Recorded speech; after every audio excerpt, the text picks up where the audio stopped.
Hi everyone, today in my this video I'll show you how you can enable or disable app notifications in your device Realme GT Neo 3D.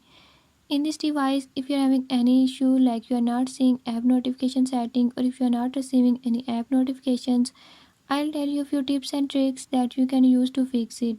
Before move to the video, if you're new to my channel, don't forget to subscribe and press bell icon. Watch complete video and learn how you can do it.